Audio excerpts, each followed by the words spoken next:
Hey everybody, it's JMan105 coming back at you with another hobby related video, and not just that, but it's also on my brand new table that you've seen in my past couple videos. I love this table. It has more room for RCs as well. Anyways, if you've been following this channel, you've noticed that I have an SCX-24 Gladiator made by Axial, and I've always had problems with the stance. And with this truck in particular, the nose was always a lot higher than it should have been. I was never happy with that. I thought by putting new wheels and those brass hubs on it might solve the problem. It did not. So I started thinking about maybe it's an issue under the hood area. So I took the magnet off to save space under the nose, and I replaced it with Velcro, going back to the original. That did not solve the problem. So I started tinkering under there and making my own custom pad with a really flat magnet to save more space. That didn't work. I went back to the drawing board, and in the process I did repair that front bumper.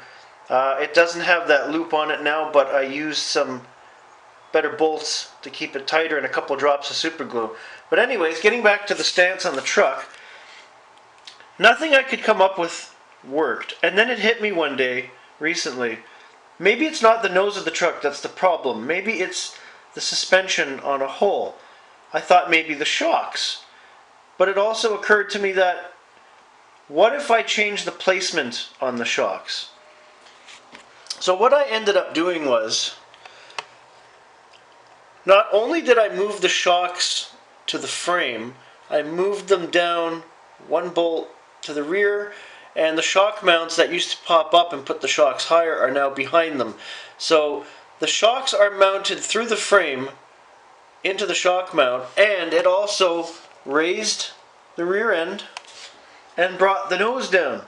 And the stance of this truck is perfect now. It looks meaner, it drives way better, and in concert with that, what I also did was I went back to the stock sway bar links. I took out those off-colored aftermarket links because now that I have the shocks mounted on the frame and they're coming down lower, I don't need that extra ground clearance from the aftermarket sway bar link, so I put the originals back on, and lo and behold, the truck even handles better now, especially since I put those brass wheel hubs and bolts in there. So I'm extremely happy with the truck. It's probably handling better than my Bronco right now, and that's surprising because that Bronco's awesome. What I also did, and I've put the camera down so I can pop the lid open and show you, is I found a better way to fix the circuitry wires to the shell using 3M utility tape.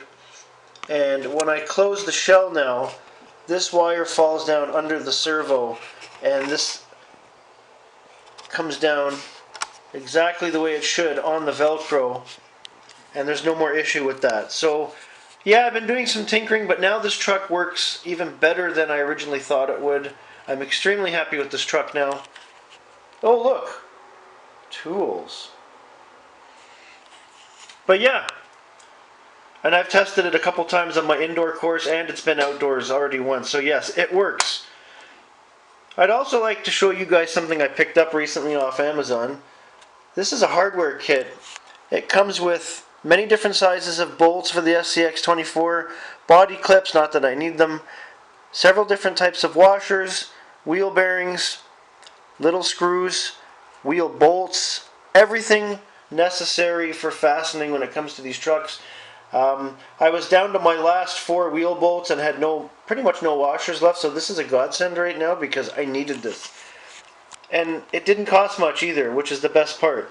So sometimes you have to spend a few bucks to keep your RCs running as smooth as possible, and this one is now. That's all for today. Thanks for watching. Don't forget to like, share, and subscribe. Isn't my new table awesome?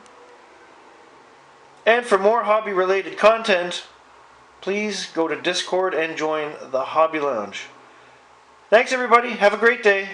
Peace out.